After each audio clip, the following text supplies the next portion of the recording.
can I bring my dog in? Yeah, sure. I want to leave him outside. Sure. Alright. Yeah. How are you? Not bad. Good to see you. Yeah. I think my tank's finally ready. Yeah? I'm done with the cycle. So you've been testing your water, dosing, and taking care of it? Yeah, I've been testing all the basic stuff. I mean, I don't have the validity of calcium and magnesium. I want to start getting cold. Okay. So Yeah. if you can let me know where I'm at.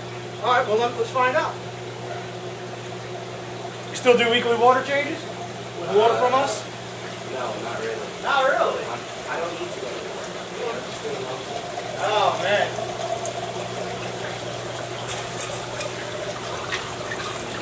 Well, if you want to start getting corals, first thing you're going to refractometer.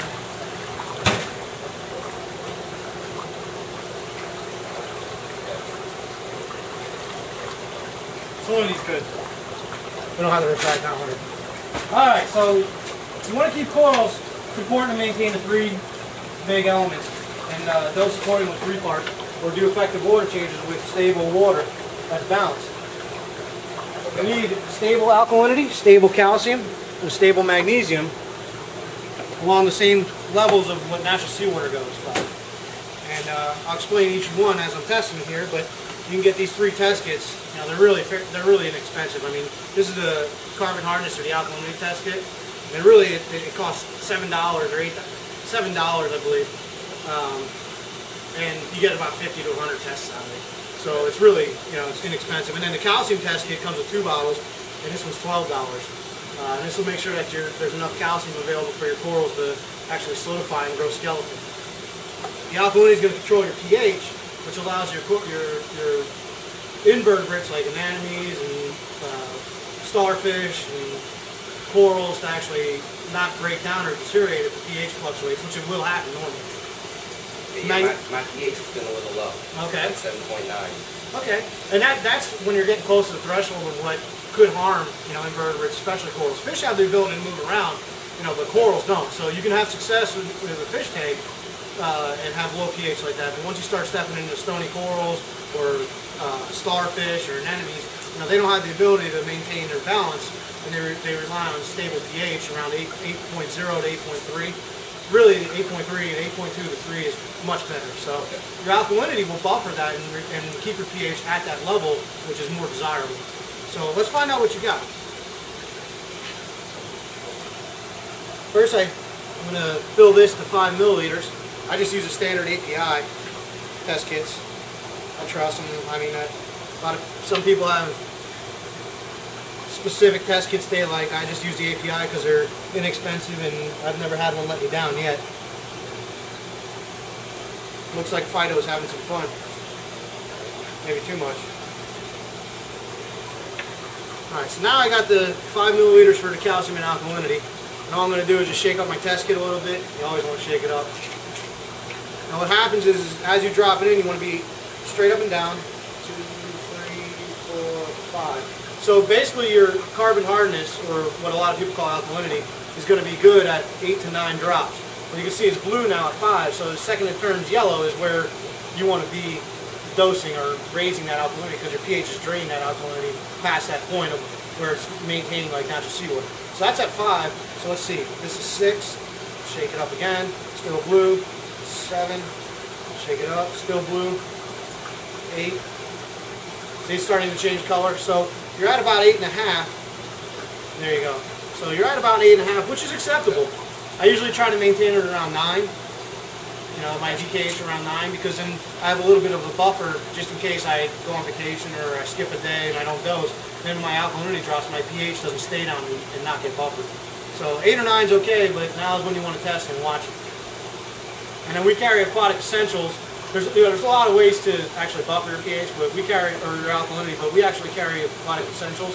It's a new brand. It's pretty proven. That's all I use. That's all I use. Yeah, and you know, if you come, you like the results that I get. So, you know, if you like that, I mean, I'm not giving you any snake oil or teaching you anything that I wouldn't do myself. So I don't use any other products except for what natural seawater really calls for. So I try to maintain my water at natural seawater levels, and all my animals thrive. So I've had good success with Aquatic Essentials. It's really good. Is it expensive? No, it's actually less expensive than most of the other brands out there. Okay. So awesome. You can get competitor brands for about $30 to $32, and we sell for $28 for a gallon set. So you get a gallon of alkalinity and a gallon of calcium, and that'll last you. What size tank do you have? It's a 50 gallon. A 50 gallon, and you don't have a heavy bio load, so or stony coral draw. Not yet. Yeah. So you're really looking at that for a month, or for a gallon each. That's probably going to last you about 6 months. So you're talking about a very small investment into what's going to create stability in your tank. Especially compared to other products out there. So it's worth it. So your alkalinity is good. You're halfway home to getting stony corals. All right. So now this one, this is a 2-part titrant test. So the first one, you're going to add 10 drops and then shake it up.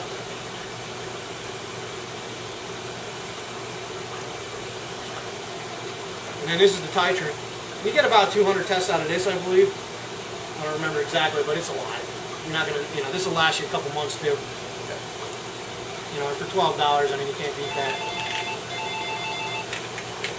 Answer the phone, bitch! Alright, so this test kit's really reliable, and you get a lot out of it for the price. So now this one, you want, every drop is equivalent to 20 parts per million of calcium contained in the water. And natural seawater is about 380 parts per million, so that would be equivalent to 19 drops. On an aquarium, we usually like to stay around like 22, 23 drops. So as you drop this in, it's going to be pink, and then when it turns blue, that's where your test ends. Okay.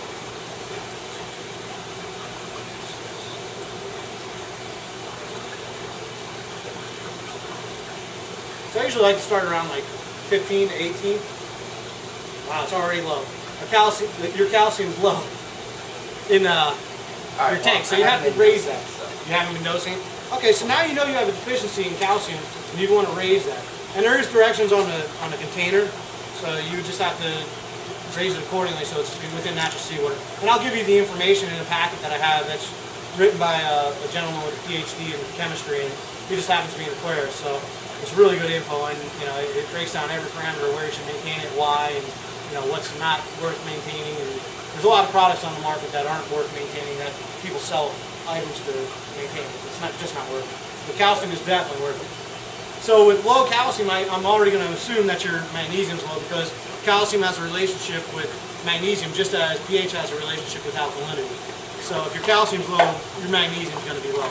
The magnesium is really the cornerstone of a healthy tank. A lot of people don't have the ability to grow coral and algae, and that's because they don't have any magnesium. So coral and algae is the same as any other algae, but it's calcareous algae. So that means it requires calcium and magnesium in a proper level. So if you could dose calcium all day, but if your magnesium's low, you're never going to get coral and algae. It just won't happen. You'll get other algae instead because there's not enough calcium in the water to build. There you go. So if you start limiting the nutrients that you put in, and you actually dose your magnesium, it'll actually bond with the calcium or prevent the calcium not going from bonding and precipitating, which will cause the coral and algae to have enough calcium to actually solidify and out-compete the other algae. Okay. So let's just test your magnesium, though. It's a pretty confusing test kit, but this is probably the hardest one. It's actually the most expensive, but this one you don't have to test quite as often as calcium and alkalinity. So you get 2 milliliters of this one. I still use the API test kit. So this is first dropper is 5, so you drop 5 in. Shake it up. And then this is the second one. This will actually give it some color.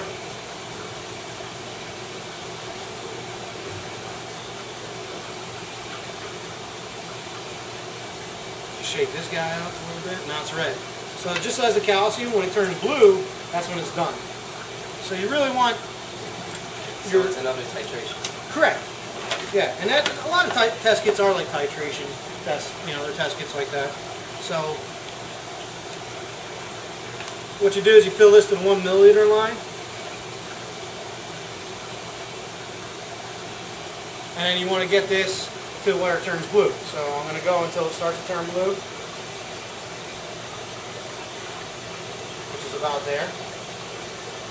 So you shake it up and it's still not blue. So now I'll keep going. It is. There you go. Now it's blue. So now that's about where you know your magnesium is at. If you look at it, actually, this is a little bit below the 0.4 line. And then according to the chart, if you look, the 0.4, you minus it by the 1 milliliter. So 0.4 minus 1 milliliter is equal to 0.6. So then you're here at 0.6, which is 1200, which is a little low. So you're going to want to bump your magnesium up now. And like I said, you know, we use Aquatic Essentials. It's a lot less expensive than the other products on the market, but they're all based off the same recipe and it's all the same ingredients. So you don't have to spend as much, and you can bump it up, and then you get more growth and more stability out of your aquarium by using it. But yeah, you'd want to bump this up to where it's about 1320 at a minimum, and then you'll be okay. So you need about 1,020 more parts per million of magnesium in your water. So I need a lot more magnesium, calcium. Yes. At this point, yes. But once you bring your magnesium up to the proper level, it'll actually stabilize for the most part. And right now you have a lot of unusable, you have low calcium level, plus it's a lot of unusable calcium, so your corals aren't going to grow at this point. You know, they're going to actually have stunted growth. So where does the unusable calcium come from? It comes from your salt. It's in your, when you mix your salt and do a water change. Okay. And then if you're dumping in calcium and you have no magnesium there, it'll actually precipitate, harden, and it'll cloud your water. So, you know, you go into places and you see our water is usually crystal clear, and you wonder how that happens. Well, that's because we keep our magnesium levels at the right level. You know, that's why two-part, calcium and alkalinity is actually separated, because without magnesium levels, the calcium and alkalinity actually bonds together, precipitates, and hardens. That's why a lot of water change reservoirs, if you've ever seen one, it'll actually have like a cake on the side. Well, that's because of the lack of magnesium. So the salt, when you mix it, it's actually bonding. The alkalinity and calcium is bonding due to the lack of magnesium. Okay. We're getting a little too far out there, huh? But that's why I'm studying oceanography. I want to be an oceanographer. So water chemistry is like my thing. So I like to learn a lot about it. So if you ever want to know more about it, that's kind of a geek I get. There you go. Yeah. There you go.